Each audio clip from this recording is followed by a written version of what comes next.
All right, friends. Hopefully, you are here with us live today. I just started the Twitter Spaces now, folks. A weird Utah Jazz victory for over the shorthanded Utah Jazz. Dan, could you actually mute your phone mic? I'm trying. There we go. This better? Awesome. Yeah, I think that works out just fine. If the Twitter Spaces doesn't work with a co-host and that sort of thing, I'm all right with that working out.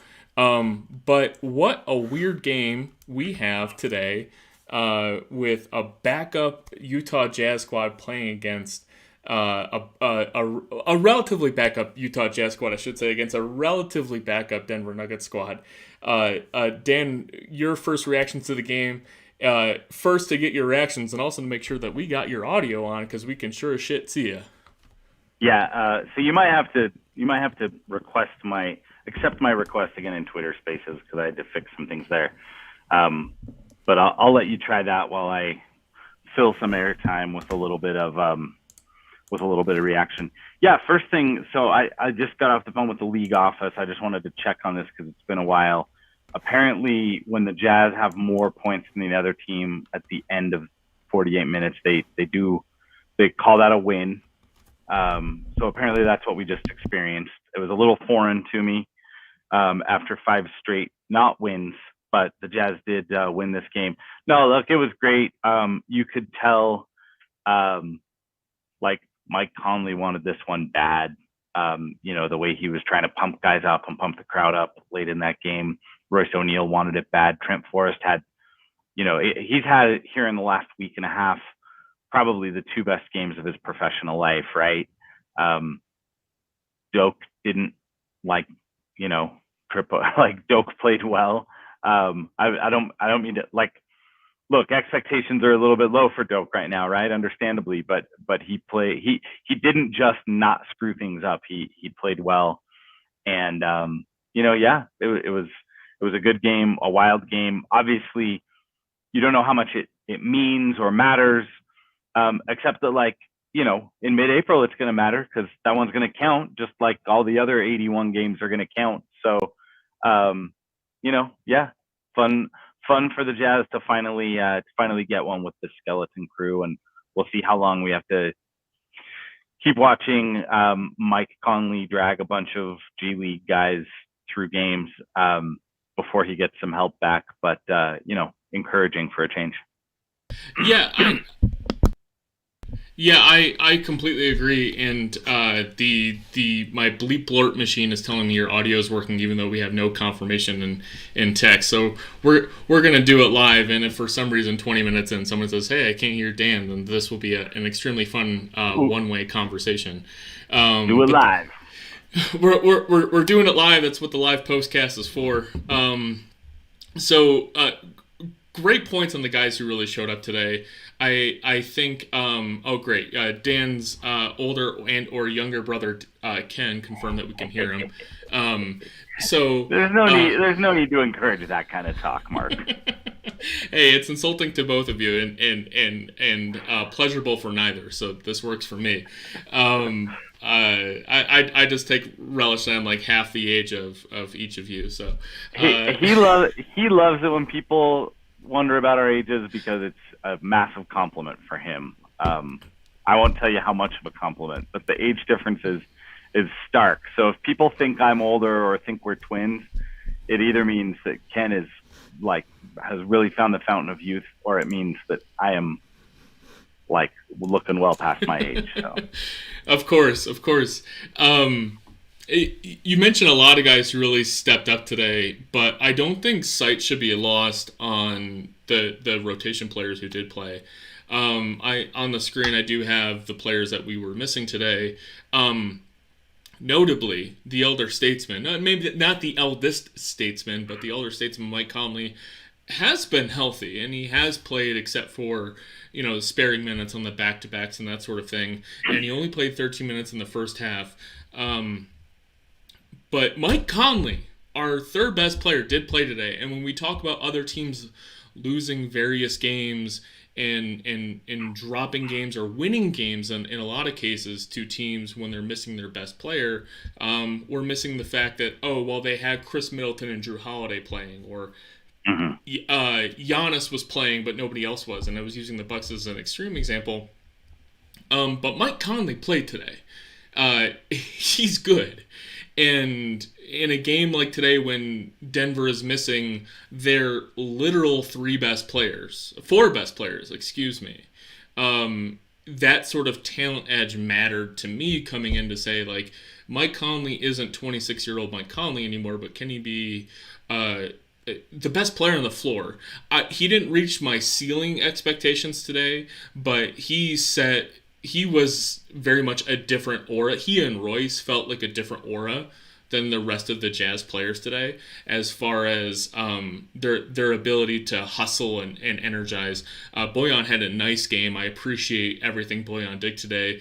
It was just today, in this discrete game moment, Mike and Royce really had these real energetic games that I think the Jazz really needed in that second half, when the bench reserves just didn't have anything left. What do you have to say about that? Yeah, yeah. Well, so spot on, right? I mean, you're right that Mike didn't have a game where he like lapped everybody, right? But he controlled the game. You could tell the difference when Mike was in versus when he wasn't in. His plus minus wasn't great, but like also weirdly, the Jazz never really went to a lineup where it was just like, so they had five rotation regulars tonight, and they were five guys who like kind of make sense to play as a lineup, and then yet I don't think we ever saw that lineup for a single minute. So yeah, so guys' plus minus are going to be weird because like you played with different guys, and that made it hard. So I'm not gonna get too like concerned with that sense of things, but just the Jazz offense felt more mature when Mike Conley was on the court, right? It was also good when he wasn't on the court because Trent Forrest was just beating guys off the dribble and getting into the lane and making good reads. So I'm sure we'll talk more about Trent. But yeah, Mike, like yeah, you're right. Mike is I don't know I don't know where we put him now in terms of like is he a top X player, but he's someone who clearly is not going to be an all-star this year, but he's clearly good enough to have gotten mentioned in some all-star columns. So, what does that make you? A top 35, a top 40 player? I think Mike is comfortably still there in terms of his impact and his ability to control a basketball game. And then, yeah, um, Royce was just everywhere. And, a lot of the big momentum turning moments came right down to Royce just being a pest or, knocking the ball off a guy or, that one where the Jazz had lost the ball on the baseline and then he just steps in front of Will Barton because Will Barton had nowhere to throw the ball but at Royce's feet. So Royce collects it and scores the layup. I mean, stuff like that where Royce just kind of made play after play. And, I don't know that someone will look at the box score. I mean, he had a good box score. Don't get me wrong. Like he had a good night in that sense, 15 points, 3 rebounds, 2 steals, 6 of 9 shooting. But I don't know that you'd necessarily look at the box score and know instantly that Royce was probably the second or third most important player in this win, but he was. And that's encouraging. That's a player the Jazz are going to need a whole hell of a lot more from vis-a-vis the Joe Ingles injury. Yeah, I've said it kind of curtly, but I kind of mean it. When you've watched, well, my curt, dense statement is, I find that the Jazz lack a lot of fuck you players outside of Donovan and Rudy. And what I mean by that is a little bit self-efficacy, but if you can kind of feel what I'm getting at, it's guys who really impose an effort and aura upon the game for an entire game, not just big shot Joe Ingles, right? Who he can take over a 5 minute stretch, hitting two, maybe even three threes, and shutting down Paul George and getting in some guy's face. Like that can really energize a crowd for a quarter.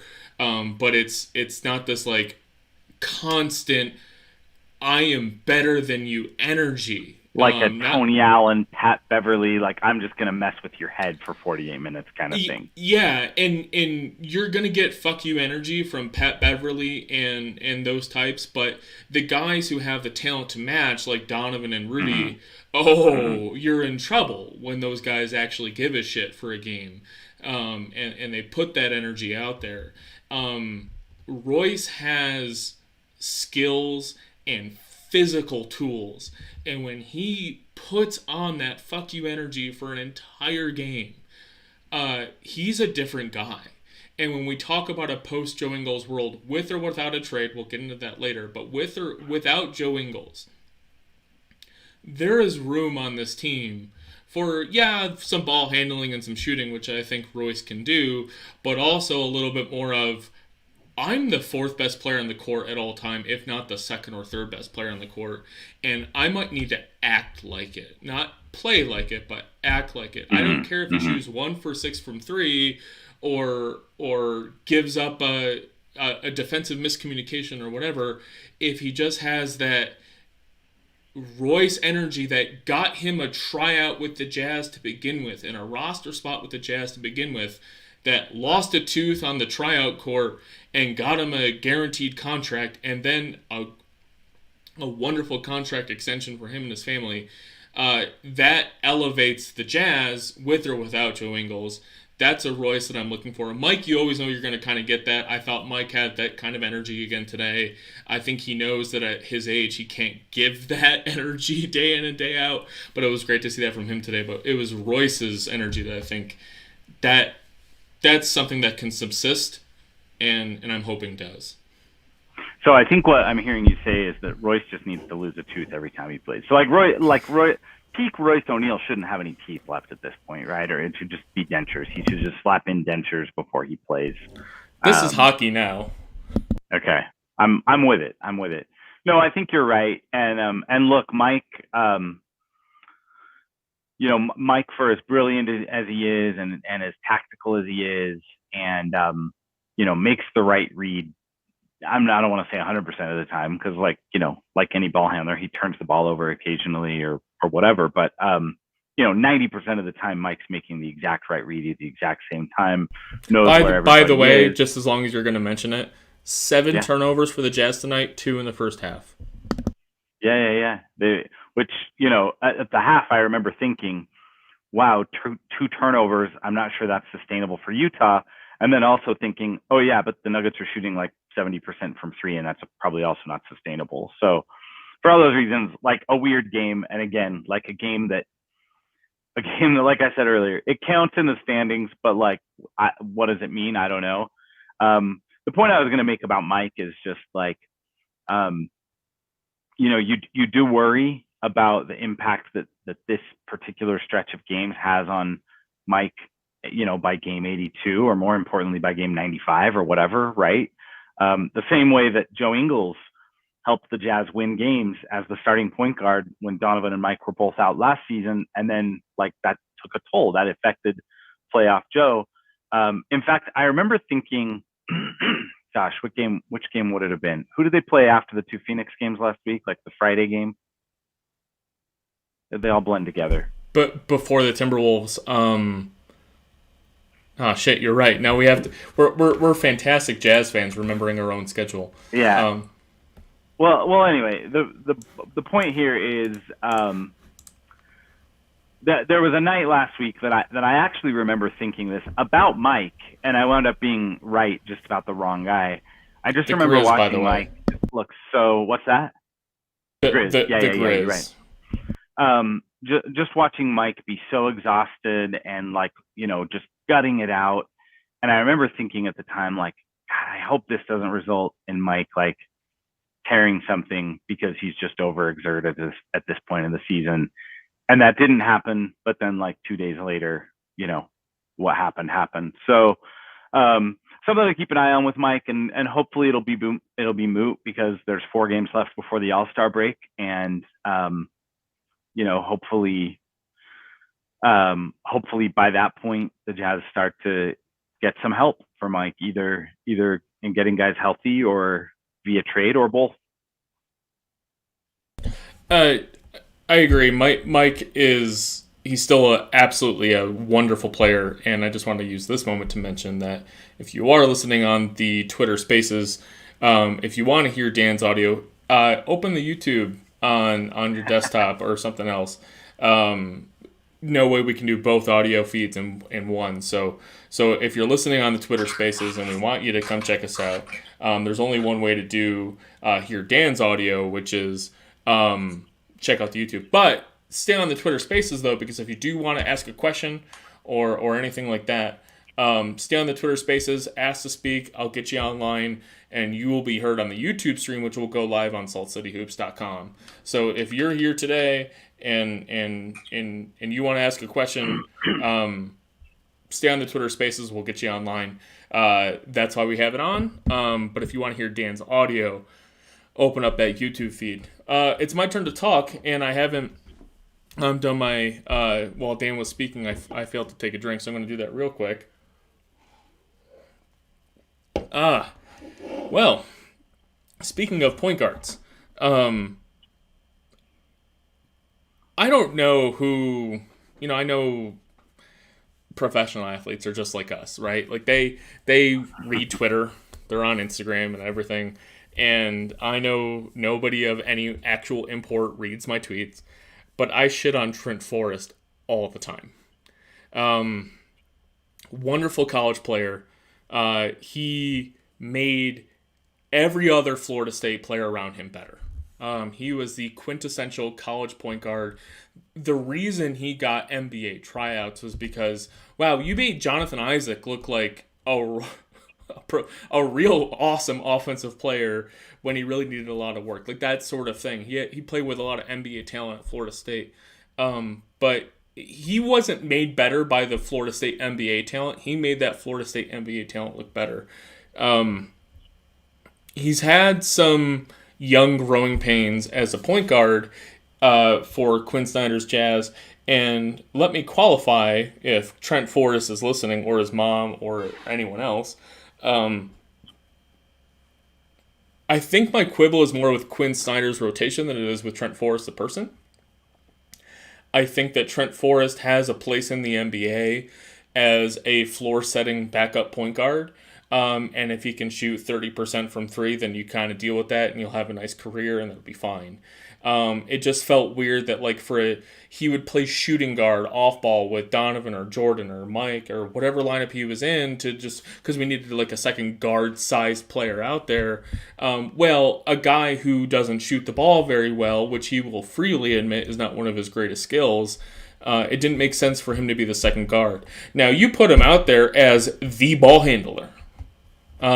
He understands professional basketball when you put the ball in his hands. And I thought we saw that today. Not going against NBA defenders. I think that should be noted. He was going against, I think, NBA quality players in the Bones Highlands, the Austin Rivers, and that sort of thing. Facu Campazzo, I didn't know if he was inactive today because of an injury, but he was in warm-ups and didn't play today. He's been terrible, but he didn't play today. But Trent, I think they might be moving away from Facu actually. Yeah. If you look at his game log, I mean, there were a couple of games there. I mean, I know we don't need to do like a 2-minute Facu tangent. This is a Denver Nuggets stream now, maybe. Seeing the light. Yeah, exactly. So, but I hear you. Like he looked like he was there on the bench, ready to check in at a moment's notice, and he never did. And so I think that might have been coach's decision, not anything else. But he still serves a good role as Jokic's closest buddy on the team. Trent Forrest dominated the game when he was the sole ball handler on the court. His defenders didn't quite know that you had to go under on every screen, but he made a few plays that, regardless if you're going under or over screens, no matter what he is as a shooter, he caught defenders' eyes, just kind of like young Nuggets defenders kind of looking and making sure they were in the right place, that they were going to attack the screen correctly, and then Trent Forrest would just go the fucking other way.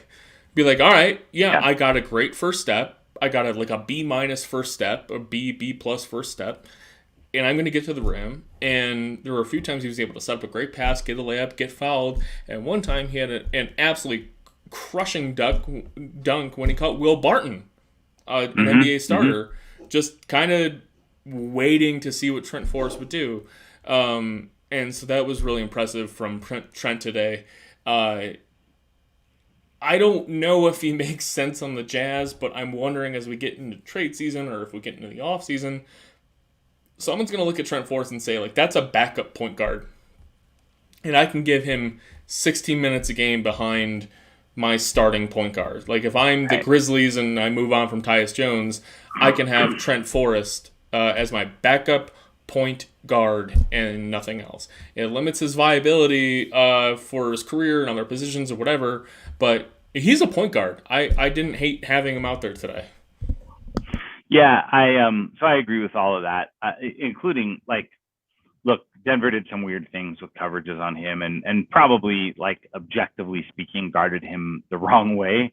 Some of it is I think they're trying to perfect some coverages, and the same way that we've talked about the Jazz before, where, like, the Jazz have done some weird things in particular games, but that we chalked it up to experimentation. And I think the same thing. I think the Nuggets just wanted to, like, give their guys some reps guarding a certain way. So I have no problem with that from Denver's side.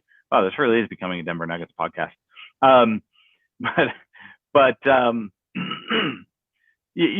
so for all those reasons, like, I'm not sure that what happened tonight was, as real. But, like, 18 points and 8 assists against an NBA team, like, that doesn't happen out of nowhere.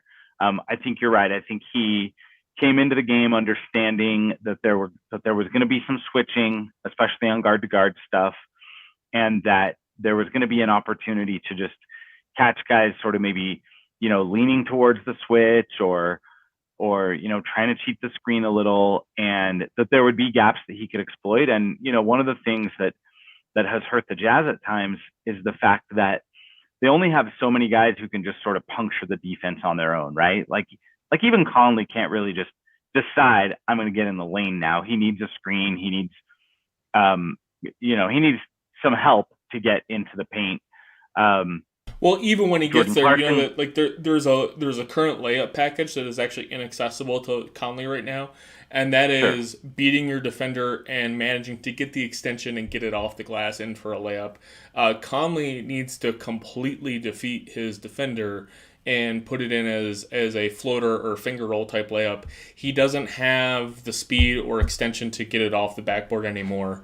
So just want to continue that Conley thought of, like, his scoring package. So you have that. Obviously, Joe, same thing. Like, Joe isn't just going to go beat a guy.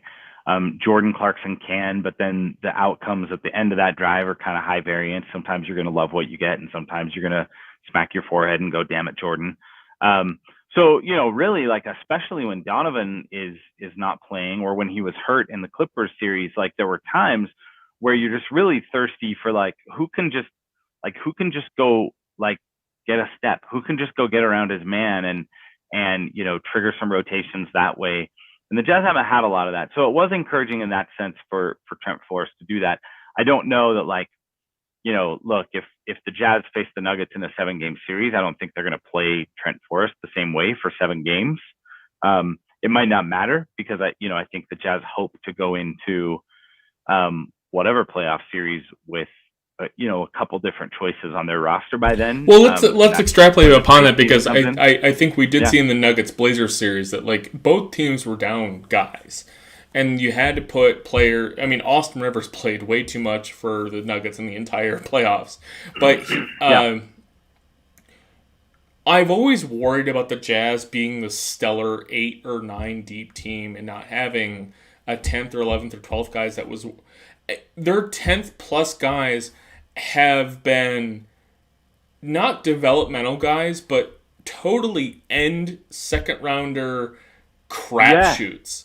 And right. Like this isn't like a guy you drafted 17th and you're developing him by throwing him minutes every now and then. It's like someone who every minute he's in, you're kind of wincing a little bit and gritting your teeth. The Jazz at times had a full 5-man lineup of fuck it. Like this is a blowout, and these are guys that aren't even NBA guys. Um, and the Jazz might get to a playoff series, be it the finals, the conference finals, the first round against the Nuggets in a 4-5. When Mike Conley needs a break or Donovan Mitchell gets a concussion and Trent Right. Forrest needs to play minutes. And I think Quinn Snyder, as stubborn as he is at least smart enough to say Trent Forrest can play backup point guard. And I was pleased to see from today playing against the Nuggets today were not their end of bench guys. They had played some end of bench guys, but a lot of the players that Trent Forrest played against were They're their active rotational bench NBA players. players. Yeah, Yeah. not only NBA players, but guys that they also, the Nuggets will rely on in the same way that Utah might rely on Trent Forrest. It was pleasant to know that we can put Trent Forrest out there as the point guard to back up Mike Conley, especially without, again, no Joe Ingles, so we don't have like some weird backup point guard that isn't Jordan Clarkson kind of situation. We have a real point guard that might be able to lead the offense versus Jordan Clarkson against any sort of NBA playoff opponent and just set the table or beat a guy off the dribble. And that we can't rely on guys just be healthy all the time. A playoff ending injury is critical in its own right, but we've seen all sorts of magical playoff runs miss a guy for a couple games. Chris Paul last year missed a couple games, but they had Cameron Payne, who is better than Trent Forrest, let's be clear, but not ridiculously so. But they stayed alive because of Cameron Payne, who was out of the NBA 3 years ago. Yeah, I think to be a successful NBA team in the playoffs, like you have to have the ability to like be okay for a couple of games in the playoffs with one of your main guys nursing a sore ankle, getting back from a concussion, whatever it is. I think, look, if they, you know, if Donovan Mitchell can't go for a series, then I think the Jazz are screwed either way. Trent Forrest or no Trent Forrest, like no matter how much we believe in him, no matter how much we believe in Jared Butler, no matter how much we believe in whatever else, and so like to me, I still think that the Jazz are going to go far. They're going to go as far as Rudy, Don, and to a lesser degree, Mike and Bogey take them. And that's why I still think that like this is cute and nice, and like Trent Forrest deserves a lot of credit for what he did tonight. I still think that when you lose a guy who had a playmaking role. Joe Ingles ran 10, 15, sometimes 20 or more pick and rolls a night, depending on who was healthy. And that's not there anymore. And I'm not sure I want Trent Forrest running 20 pick and rolls in a playoff game, unless it's like an emergency and you're trying to get through game 4 so you can get to game 5. But so I still feel like they do need obviously they're trying to add someone. It's beyond obvious that like these Utah Jazz are not. Let me pause you with an idea. Yeah, bring it on. So the Jazz have been rumored for Harrison Barnes, Jeremy Grant, to a lesser extent Kendrick Williams. These are all wing players that are good defensively and can maybe size down defensively. But what none of those players do, and Jeremy Grant's improvements notwithstanding and Harrison Barnes' improvements notwithstanding, they're not Joe Ingles pick and roll players. Like they can. No, but I think you can. But I think you can give the ball to Harrison Barnes and Jeremy Grant, and say, you're gonna be the hub of the offense at the elbow for 5 possessions while we buy Mike Conley a quick breather. I think you can do that with those guys. You can't do it with Kenrich Williams, of course, or you shouldn't do it with Kenrich Williams. Like I think there are options out there who get you that. Like frankly, like I know this name isn't as exciting, but like Gary Harris could probably be had for close to free from Orlando, right? Because he's free. They're not going to bring him back. Gary Harris. So, if Orlando gets a substantive asset for Gary Harris, right, it will mitigate that RJ Hampton isn't good. Yes. So like even a guy like that, like he can handle the ball a little bit. He can go do things. He's not like a pick and roll creator like Joe.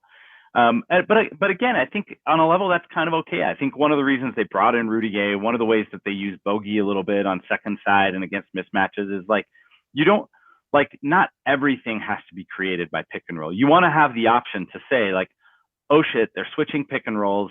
That's just not as effective anymore. How else can we generate offense? And, what are some options there?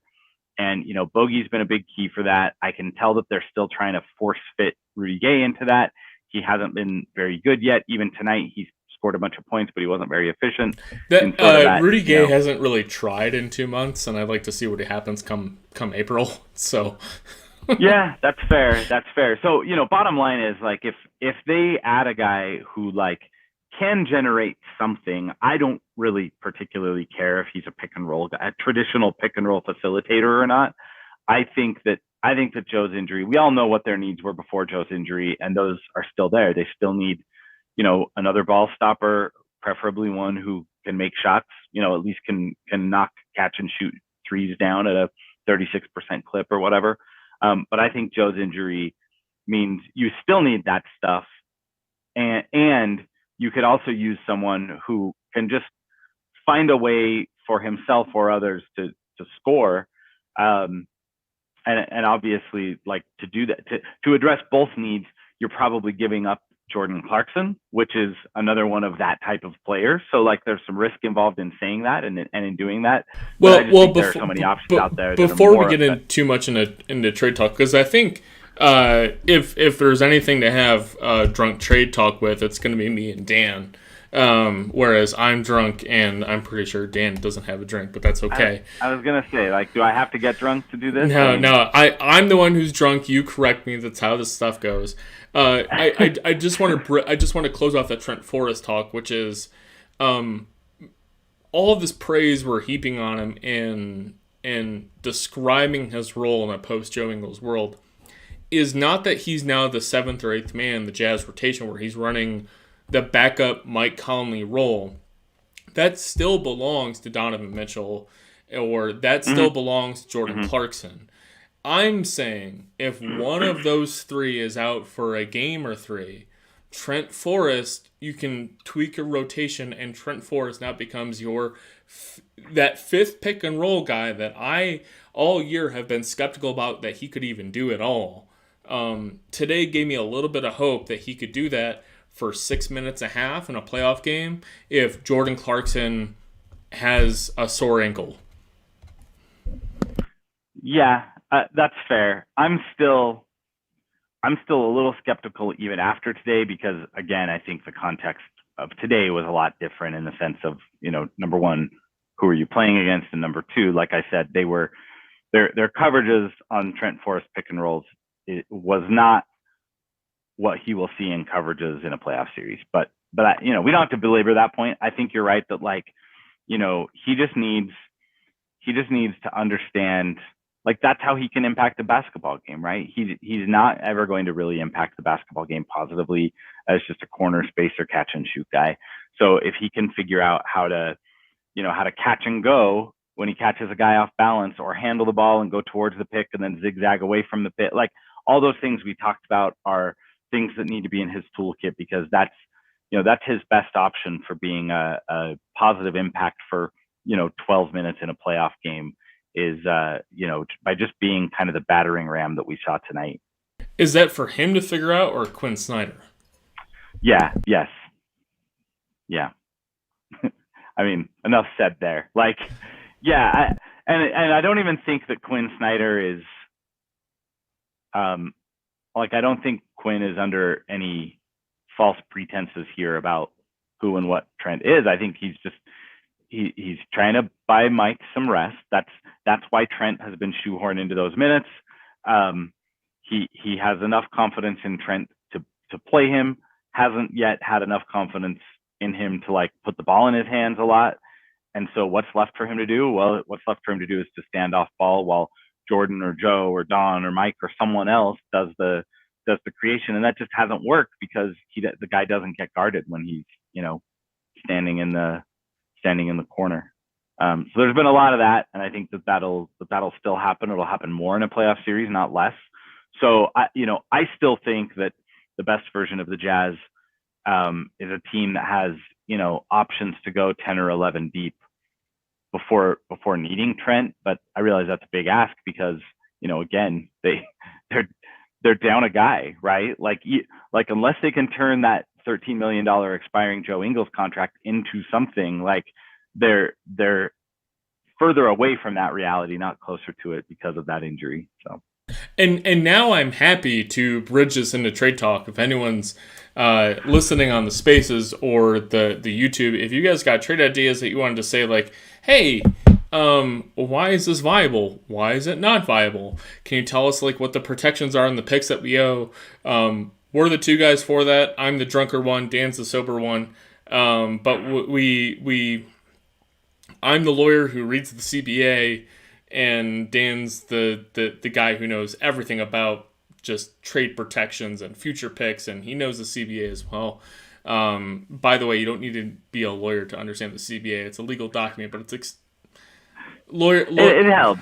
You get a head start on us plebes who opened it up when we were 21 and we're like, what the hell does this mean? It's really just English language bullshit, but. If you got trade ideas, we'd love to hear them live. We'd love to debate live trades right now. This is why we're here. I think I'll do a live postcast for our next home game as well. So I'm happy to talk about live trades as we talk about it. This is what I think Twitter's a poor avenue for trade conversations, because you can't really discuss those minutia about how picks get traded or what the value of things are. I think Nate Duncan does a great job with his mock off season and mock trade deadline of like having real conversations with real people about a live negotiation. And so if y'all have questions about, like, here's a dumb trade idea I have when I was sitting on the toilet working the trade machine, which, by the way, is exactly how I envision real live trade negotiations going. Is just all GMs just sitting on a fucking toilet. I hope Danny Ainge has like a real growler right now when he's really in there. Oh yeah, into it. He's just nastying it up, man. He had a real bender last night. I mean, like a 3 flusher, because I really want him to get creative. What's a Mormon bender? Just like a burrito and 3 coffees at three decaf. No, at not 8 coffees. PM? Come on. No, it's like it probably involves like a sugar high because you don't drink coffee. You just had like 64 ounces of Coke or Red Bull or green Jello or something. So, again, I don't know. I straddle these worlds, Mark. So I can probably speak with some authority about the Mormon bender and the real bender. But yeah. Anyway, bottom line is, obviously they're going to be active. I think. Like, I've never been more sure going into a trade deadline. Like, the Jazz are going to make a move. They're going to make a move. For sure. A move is going to happen. Even if it's for a low-level guy, like, they're going to make a move. And you're going to see, like, a low-level play that the Jazz make might actually mean rotation minutes in the playoffs, similar to a Trent Forrest type. Just a guy who can play basketball in a defensive way. I want to poke at one thing you mentioned in your column today, which I will link out shortly. You mentioned that trading, and sorry to put you on the spot live if you want to pause this. No, bring it on. But if we trade Joe Ingles to the Oklahoma City Thunder as some sort of either a direct trade with them or a 3-team trade or whatever, you mentioned that it would involve savings for the Thunder. I'm curious about the way you put that, though, because wouldn't the Thunder owe that money anyways to get to the salary floor, but instead of paying Joe Ingles, they would be paying the rest of the guys on the roster? Well, here's what I mean by that. The OKC's current cap number is $78 million. And whatever their cap number is short of 101 at the end of the year, they're going to have to pay. So right now, if nothing changed for the Oklahoma City Thunder, they would have to write an extra $23 million check at the end of the season and hand it to their players and let their players split it up. Technically, they hand it to the players' union, but whatever. We won't get into the legalese of it all, right? If they acquire a player like Joe, in the type of deal I describe in my piece, where the Jazz send Joe, they also send enough cash to pay out his deal, then their cap number goes up. The cap number that determines how far they are under the salary floor but their actual cash spending has not gone up. So the salary floor is not based on how much money you, Sam Presti, signed the paychecks for. It's just based on what's in your spreadsheet on April 10th. So the play here for Oklahoma City, and it doesn't have to be the Jazz. Like the Oklahoma City they'll field calls from a bunch of teams that want to do the same thing. Everybody knows their cap situation.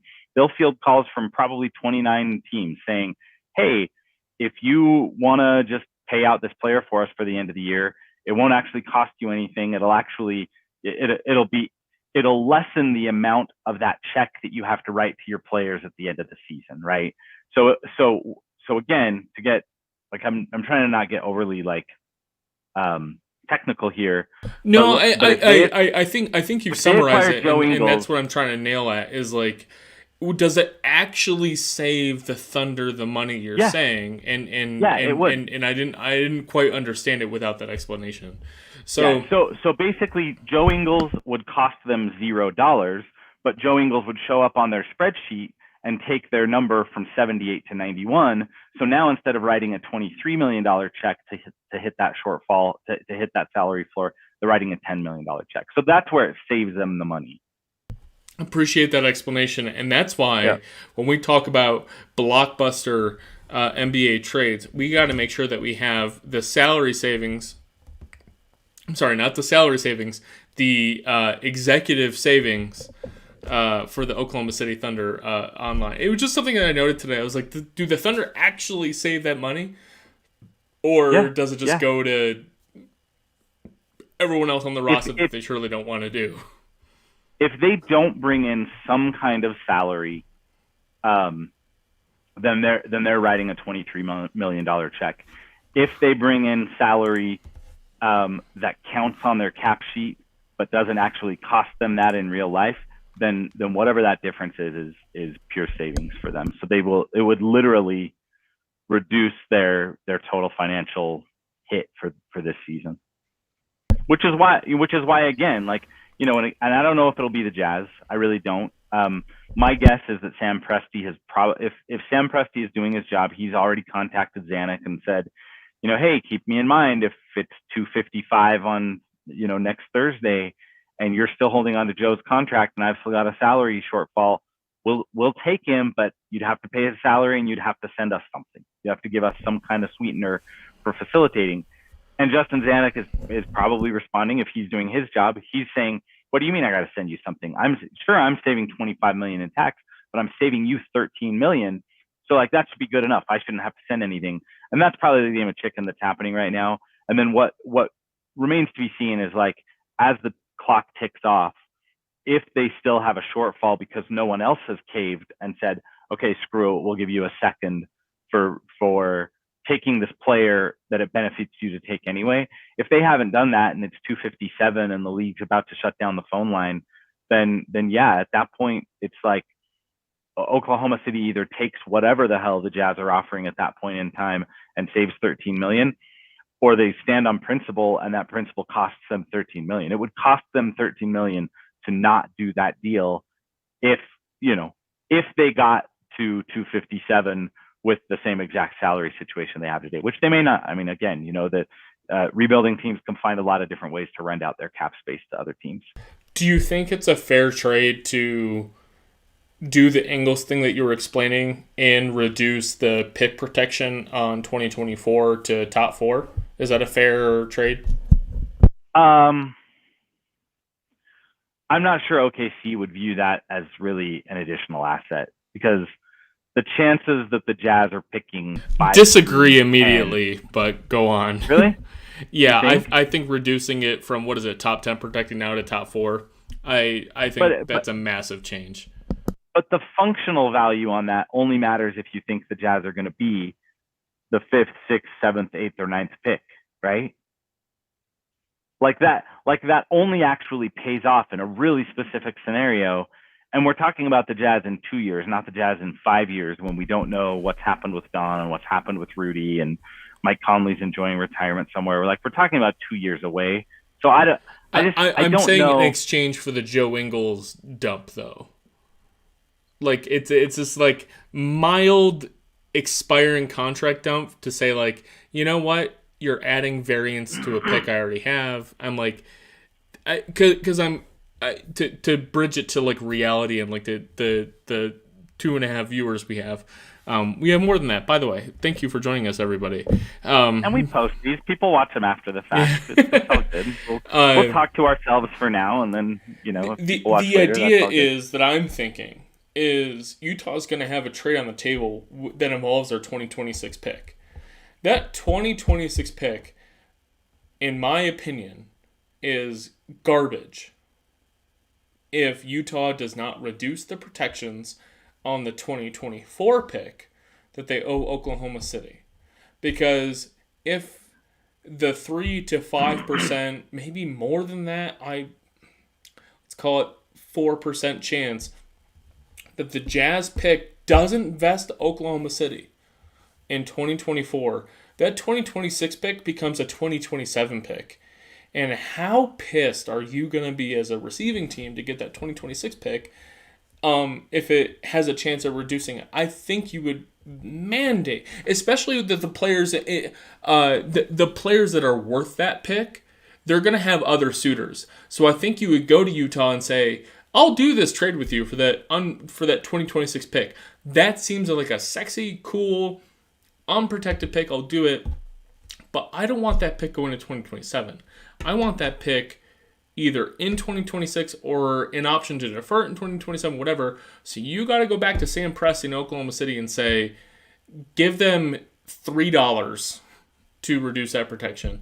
And I think taking on Joe Ingles' money, where it saves Utah $25 million and saves Oklahoma City $13 million for a net 12 for Utah, I think that $12 million net for, not net, but comparing the two differences, is worth reducing that protection from 10 to 4. Now, if you want to reduce that protection from 10 to unprotected, now we have a little bit juicier situation. I see where you're going. I'm just not sure I entirely agree. I think the team that trades for that 2026 pick So today, I'm not sure I entirely agree is the friendliest way to say fuck you, and I love it. that's 5 drafts away. If a team, most teams that trade for a pick that's 5 drafts away understand that there's probably going to be some protections and some conditional language, and that it might be 6 drafts away. Like, I think that's just part of the bit. I'm not sure that is as big of a deal breaker on the 2026 pick as you're making it sound. I do think this. I will say this. The other wrinkle here is that the Jazz supposedly do have interest in Kenrich Williams, who plays for the Oklahoma City Thunder. OKC is willing to move him because they're not concerned with trying to be good. So if they have a player who has value on the marketplace, like they reportedly want an asset, they think they're going to get a good asset. Nobody thinks they're going to get that for Kenrich Williams because he's good. He's a decent 7th or 8th man. And so I do think there's a scenario where the Jazz, where OKC is like, okay, we'll do the Ingles maneuver, but give us something. And the Jazz are saying, no, I don't want to. And then separately, the Jazz are saying, we want Kenrich Williams. And OKC says, okay, but you have to give us something. And the Jazz say, no, we don't want to. I do think there's a chance that you could at some point merge these conversations, and the Jazz would find some kind of asset that they were willing to part with to do the Joe Ingles maneuver, and also in the same deal get back Kenrich Williams. So that's a possibility. But again, I do think that this Ingles to OKC salary dump scenario we're describing is still Utah's second choice. Their first choice is to find a team like Orlando, who doesn't care if they get 30 games of Joe Ingles. They just want salary filler, so they can get something for Gary Harris before his contract runs out. So I do think that's Utah's first choice, is to actually use Joe's contract to get something, as opposed to just use Joe's contract to get off of Joe's contract. So it'll be interesting to see if any of those play out. If they don't, and like I said, it's 257, then I think you go to OKC and you're like, look, it's going to save us $25 million. It's going to save you $13 million, and it's not going to change anything about either of our rosters or teams or on-court products. This is a no-brainer. Let's do it. What do you need to get over the hump? Is it a second-round pick that you need to get over the hump on this? Fine, cool, we'll figure that out. Do you just need a little bit of extra cash, like we're paying the Joe Ingles salary out, plus we're throwing in an extra million, so you can go buy a pick or buy half a pick? Like, I think that there's a version of that works. And look, if they want to adjust the protections on that 2024 pick, the Jazz could do that. I can't imagine a scenario where a team's like, okay, we'll take your 2026 pick. Oh wait, you want to put protection language on it? Nope, no deal. We're walking away. That's just like pretty standard, I think, in the way picks move around.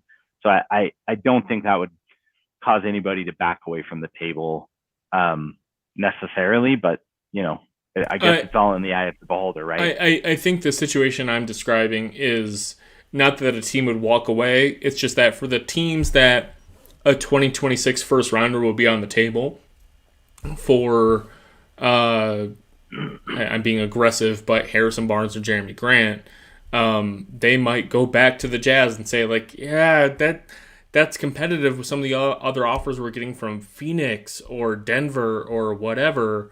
But if Phoenix or Denver were offering a 2026 pick, wouldn't theirs have protection on it too?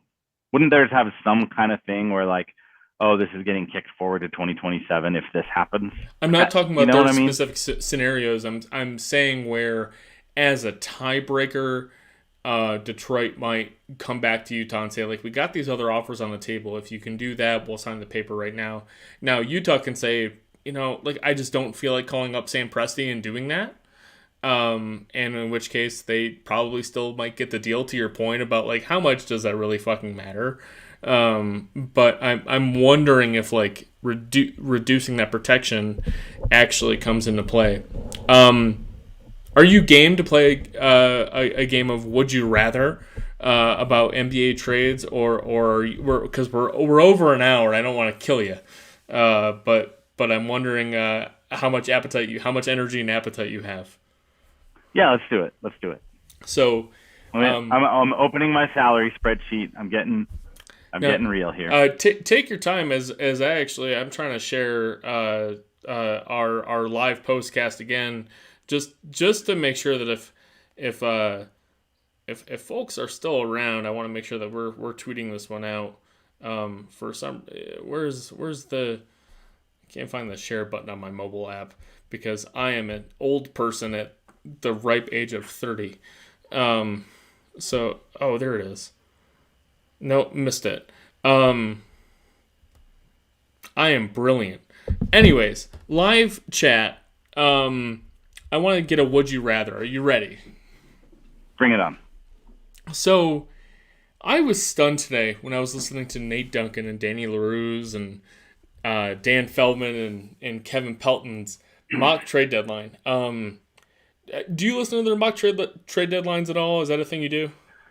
I have in the past. I haven't this time around. Well, it just released today or yesterday or whatever, so you are forgiven.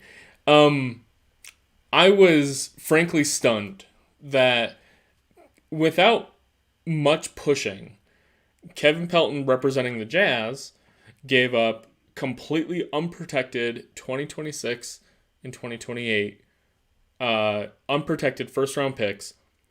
I'm with you. And Jordan Clarkson for Jeremy Grant and Frank Jackson. This involved that call to Sam Presti that I was describing earlier that we have belabored.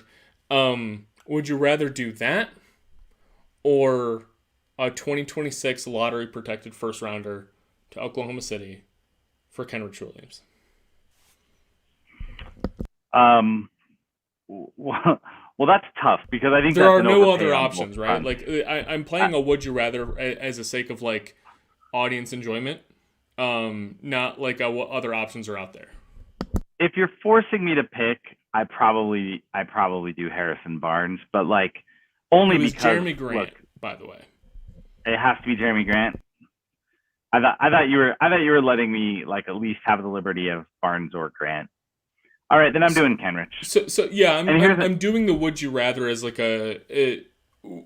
what are these players worth to the Jazz now, and what are the value of those draft picks, right? Well, so where it gets tricky with Jeremy, right, is there's a report that he wants certain things in his next situation, and whatever. Like guys say that all the time, and then you get traded and you have to report and fulfill your contract. But like that factors in for me. I don't think that Jeremy Grant is a good enough player to where you're going to give up 2 unprotected picks for him. In fact, frankly, I don't think any team should ever give up multiple unprotected picks for someone who's not like a franchise changer. I just think that's bad business. It comes back to bite you way too often. But then on the other hand, I also don't think Kenrich Williams is worth a first. I don't think they'll get a first for Kenrich Williams. I might wind up being wrong about that. To me, Kenrich Williams again is a nice like rotational player. He's not a 10th man, but he's not a 6th man either. Like he's someone who's gonna play off your bench and knock down catch and shoot threes, and he's gonna guard a couple different positions, and he's gonna be good, and he's gonna contribute, and he's good. He hustles. He plays hard. He's good. I don't know that I'd pay a first round pick to get Kenrich in a vacuum.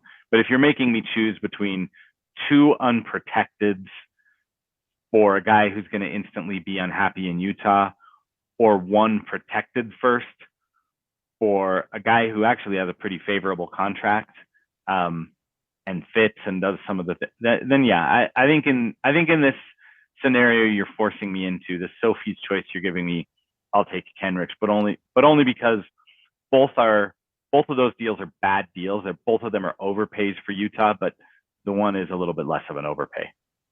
And part of the reason I'm exposing this overpay is Utah is squarely within their championship window this year, and they will be next year.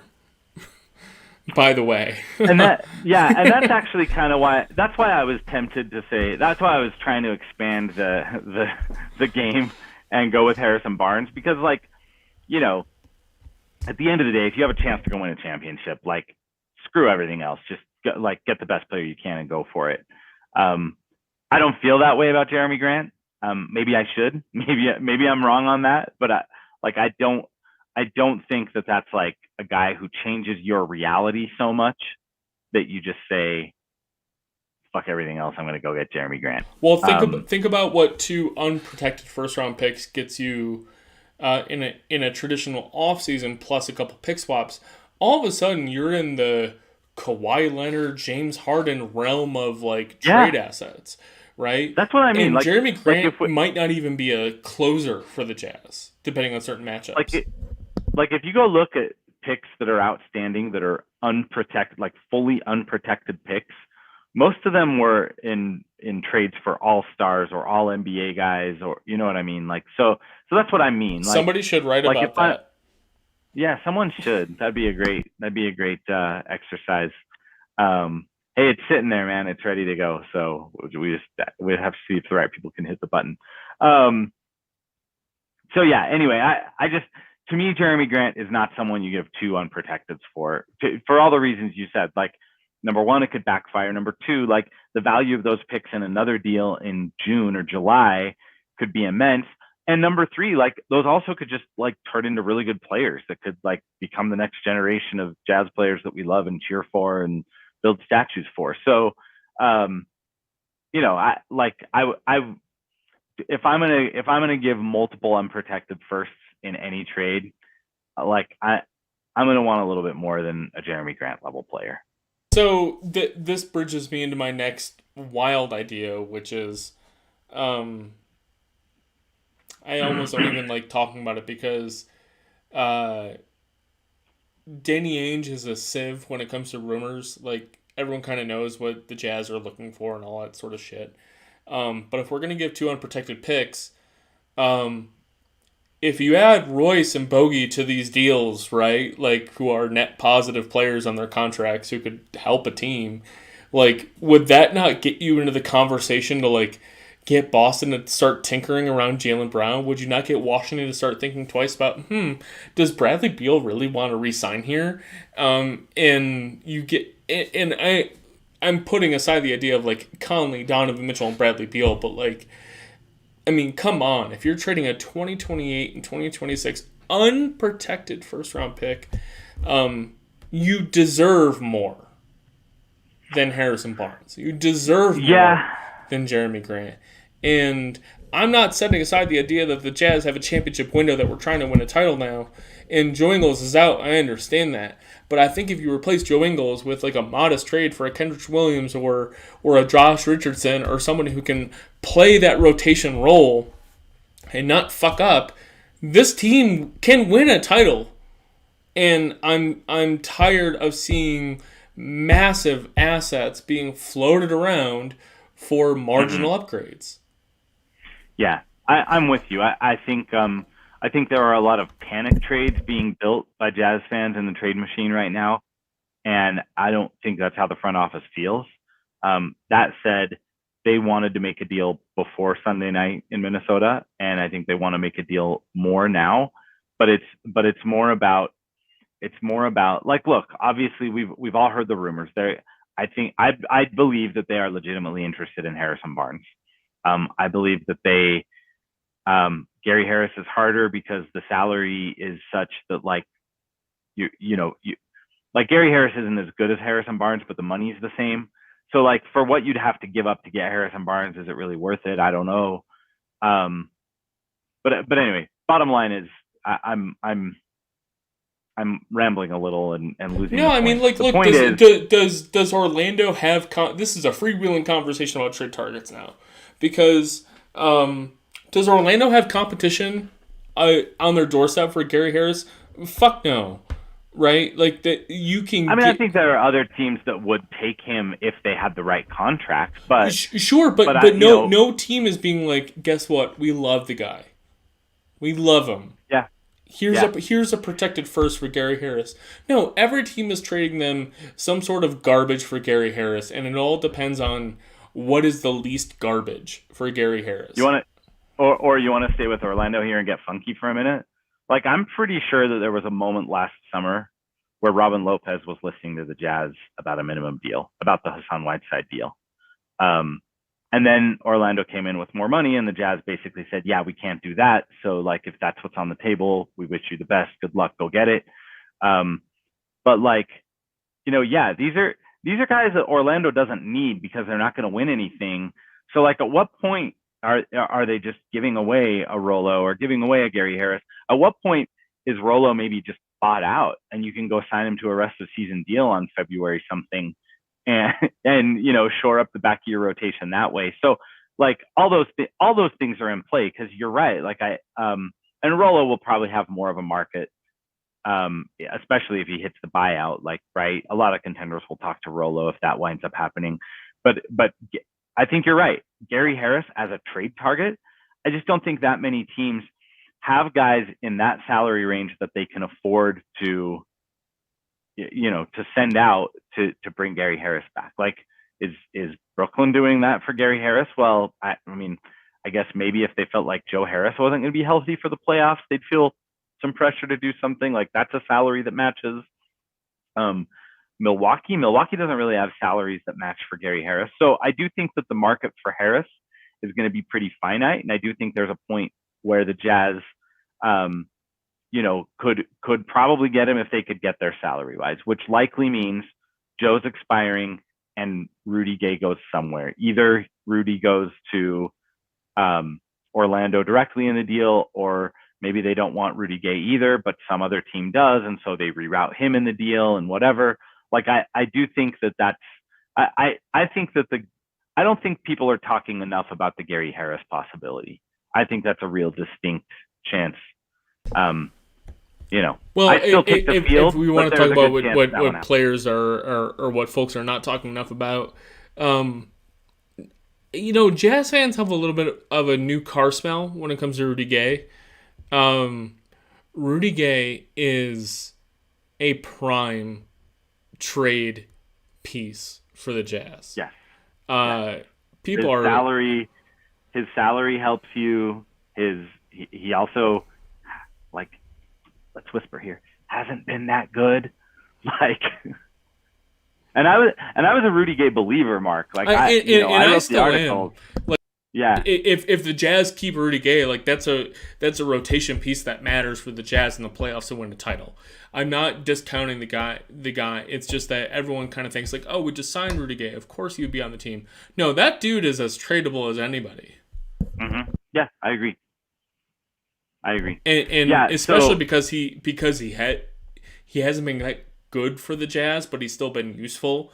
There are other playoff contenders, the Lakers, right? Who could see Rudy Gay as being a player that can matter to their team more than a Kendrick Nunn. Um, you could see a deal with Portland where Portland is in this weird Sacramento Kings-esque situation where they want to make the plan. They don't want to miss the plan, but so they kind of want to get like an actual player in exchange for Robert Covington or Yusuf Nurkic. And so you could see Rudy Gay being part of those deals. If there's a deal to be had for Gary Harris at the end of the day, you know, you're at last call at the bar, you've missed on Jeremy Grant, you've missed on Harrison Barnes, and you're looking for the next best thing at the bar, you're 12 beers deep. I have no personal experience on this, by the way. And you see like Gary Harris, a guy who actually after last year with Orlando, who played as poorly as he did in Denver in his twilight, has played pretty well for Orlando this year. On a terrible Orlando team, who you're like, yeah, that guy could be an eighth man on Utah and swing a playoff series. Like, oh, the guy finds a stroke. yeah, Rudy and Gay let's is going to be remember, involved in that deal somehow because of the salary structures you're mentioning. has to, And yeah. Rudy Gay is going to be shot off to another team that could use him, and Utah's getting a draft pick out of that they're shipping to Orlando or somebody else for another asset. So agreed with all of that, and let's not forget, like when Gary Harris was in Denver, he was thought of as a really good two-way guard, right? Third star. So third star, they were saying. I mean, there was a point in time when Denver fans gave us shit about he's better than Donovan Mitchell, which is laughable in hindsight, but like that was not that long ago that there was discussion around that, and you know he was on a firm upward trajectory.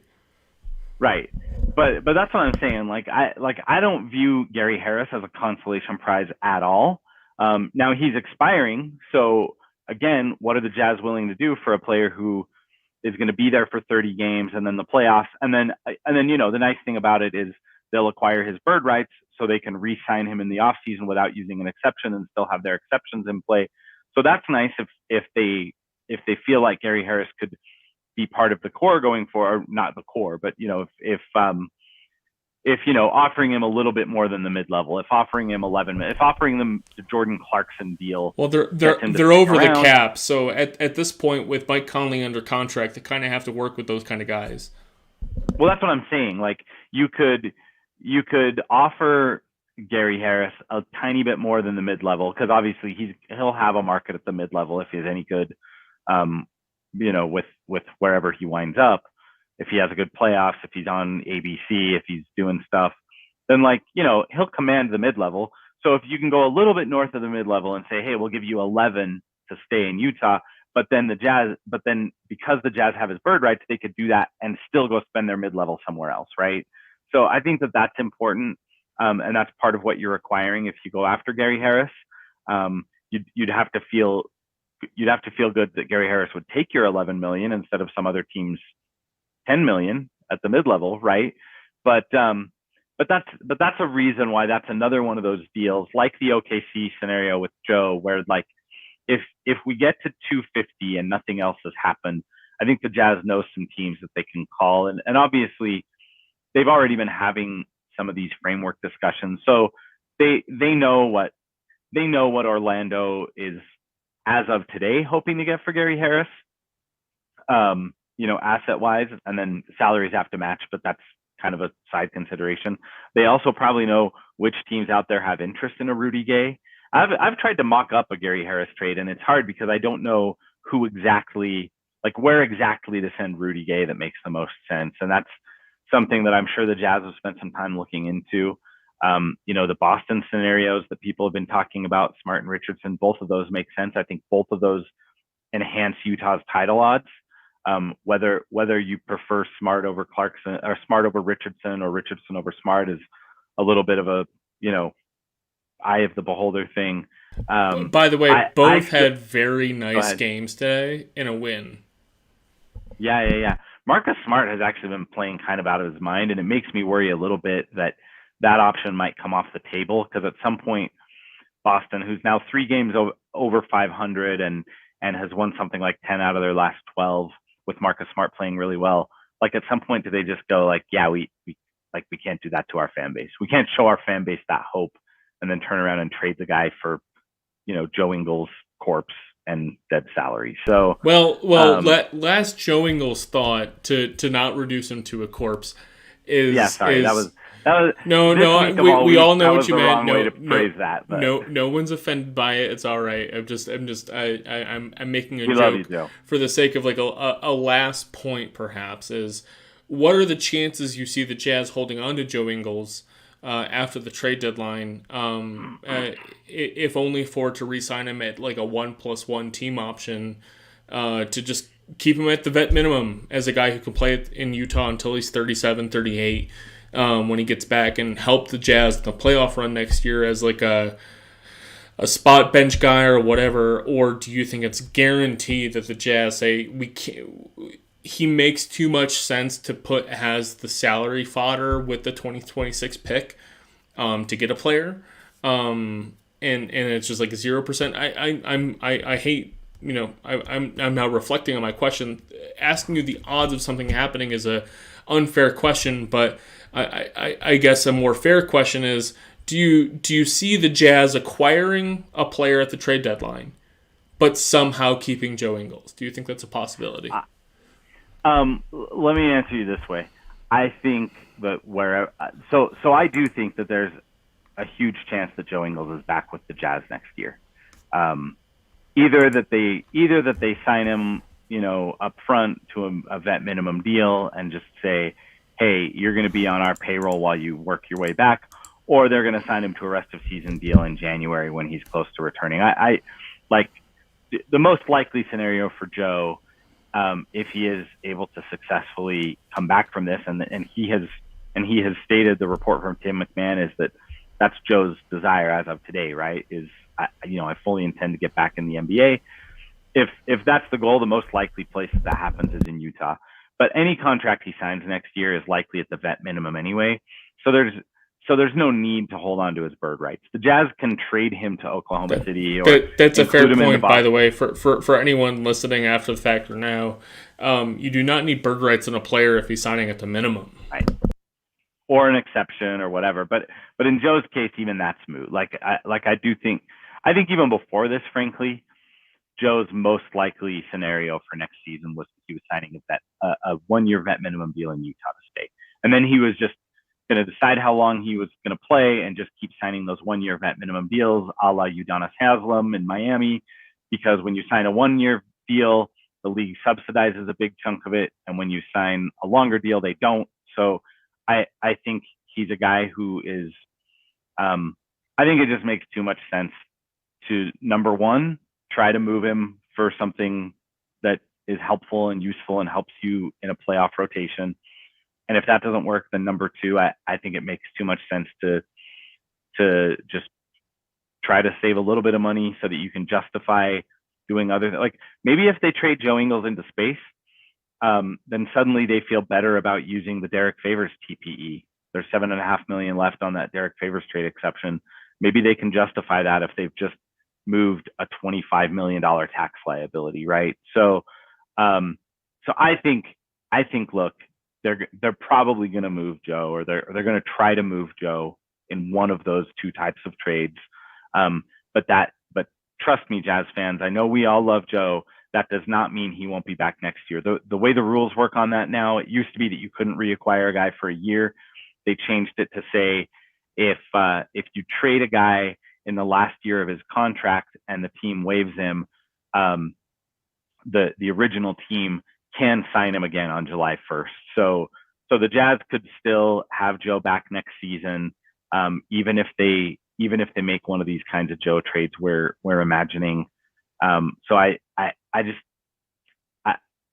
like I think all of the downsides of trading him that I articulated 2.5 weeks ago in an article are gone now. Like there's no reason there's all of the reasons why you didn't want to trade Joe 2 weeks ago. Oh no, we'd lose the on-court impact. Well, guess what? You already lost that. Oh no, it'd be too sad to watch Joe go. Well, in this scenario, he doesn't actually have to go anywhere. He doesn't even have to get up off his couch, right? So for all those reasons, I actually think this injury kind of clinches that the Jazz are most likely going to trade Joe, and if they don't, it's just because they couldn't get where someone wanted them to get on an asset, and to make that deal happen. Yeah, or a team views Jordan Clarkson as like the piece to bridge into their next future. There's a whole lot of reasons that Joe Ingles could not be traded that we'll still see. Dan, this has been even if someone wants Jordan, you could still do both, right? You could. There's no reason that Oklahoma City deal at the 11th hour would never be on the table. If Oklahoma City hasn't taken on bad salary from other teams, right. That's a win-win for both teams, as you've outlaid today. The only question on that deal at 259 is, did you give OKC enough reason to do it, or did someone else who had a different idea on how to rent their cap space offer more? That's the only question with the OKC deal. Absolutely. I just think that Ken, your older and or younger brother mentions trading him into space creates a new traded player exception for the future. That's true. Which would be actually, I always forget about I always remember the traded player exceptions we have. I don't remember how we create them. So Ken brings up a great point about how that gets established. And that would be a hefty one with Joe's salary. We're at like 90 minutes plus. We've stolen a ton of time. I hope anyone who's tuned in has had a good time. I've had a blast drinking a beer, talking about trades. This is a weird game for the Jazz, but a lot of hustle from great players and bench players alike gets a Jazz a win, which is stunningly fragile in today's environment. I was impressed by everybody. I was impressed mainly by the ball movement. And the lack of turnovers. I wonder what could have caused that. And I enjoyed watching a basketball game for the first time in a while. That was rare. Haven't done a guest on a postcast in a while. So Dan, thank you for joining me for far too long to talk about the game that was kind of weird for both sides. No one really got a lot of value out of it. But also to talk about trade targets, because I can't think of anyone better to talk about the minutia of how trades might work than you. So thank you, Dan, for joining us. Of course. All right. Good night, everybody.